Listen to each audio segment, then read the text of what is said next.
Getting right back at it, we discussed in our previous videos about the experiences of Swami Krishnanand Saraswati and how Swami Gananand Saraswati planted the seeds of Hinduism in Africa.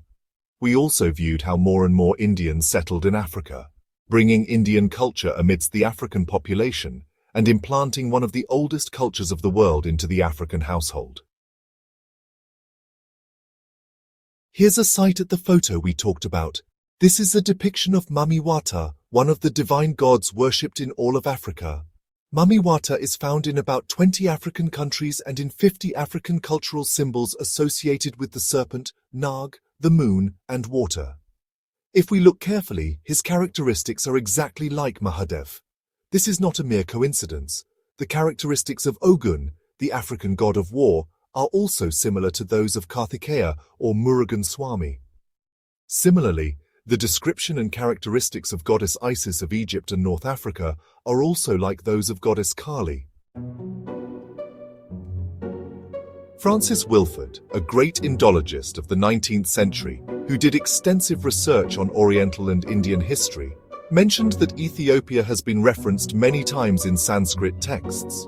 This is the biggest problem for Indians who are searching for answers all over Africa but have not once looked at the scriptures and books of India. This is the first page of the second chapter of the second part of Vishnu Purana. In this, there is a monologue from Maitri Rishi, where he tells that the world is divided into 7 parts: Jambu Island, Palash Island, Salem Island, Kush Island, Crouch Island, Shak Island, and Pushkar Island. In this context, North Africa and Arabian areas have been called Kush Island. Interestingly, around 2000 BC, in the areas called Kush Islands in the Puranas, the descendants of a Kush empire founded the Egyptian kingdom, Roman Ethiopia, and the Greek Empire. After researching the foundation of India and the Kushite Empire, we found a book that opened a Pandora's box of answers to our questions. This book answered all our questions. Let us know what is written in it in its volume 1. There is mind-blowing evidence about the relations between India and Ethiopia. Biologist Thomas Henry Huxley had said that the Dravidians of Kush and India belonged to a similar race, and the Empire of India was ruled by this race. In the ancient Greek text, the Ethiopian Empire is said to be situated between the Indus and the Ganges. Like Lord Shiva's Nandi, the Egyptian Lord Osiris's mount was also a bull. It was said that no intelligent person would harm the bull, as it was a symbol representing Osiris. Any offense to the bull was considered an insult to Osiris, and therefore sacred animals were respected, and to injure any bull in Egypt was punishable by death. D.D. Houston has further explained in his book that the Greek and Roman gods and goddesses are none other than the gods and goddesses of India and Kush. They were the great sages and kings of the Bactria Empire in 600 BC, a successor state of the Kush Empire, where Indra is said to be the god of storms, Agni of fire, and Soma of intoxication of India and Africa. Similarities of cultural roots are found in the texts of many Greek authors.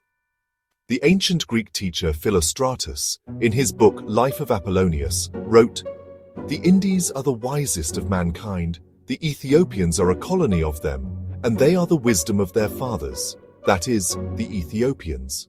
There is a colony settled by Indians." When Megasthenes came to the court of Chandragupta Maurya, he wrote in his book Indica about the absence of oppression and slavery in India. When I did further research on the issue of Kush, I found that earlier the Ethiopians considered themselves the descendants of a king named Kush, who was himself the son of a king named Ham. This is also mentioned in the Bible. Swami Krishnanand Saraswati stated that earlier this king was known as Ram, which later became Ham. Therefore, many ancient philosophers believed that the Kushites were the descendants of Indians, and many believed that Indian people are descendants of Kush. But it is certain that both have a common and shared heritage, and both cultures have emerged from Sanatan Dharma. Perhaps this is why today Hinduism has become the fastest growing religion in Africa. The regret is that Sanatan Dharma, once called the Vishwa Guru, taught many cultures of the world for thousands of years, is being systematically destroyed by its own people today. Let us know your thoughts in the comments below. Thank you so much for joining us today in exploring this diverse topic. As always, don't forget to like, share, and leave your views and suggestions in the comments. Stay curious and keep expanding your mind space.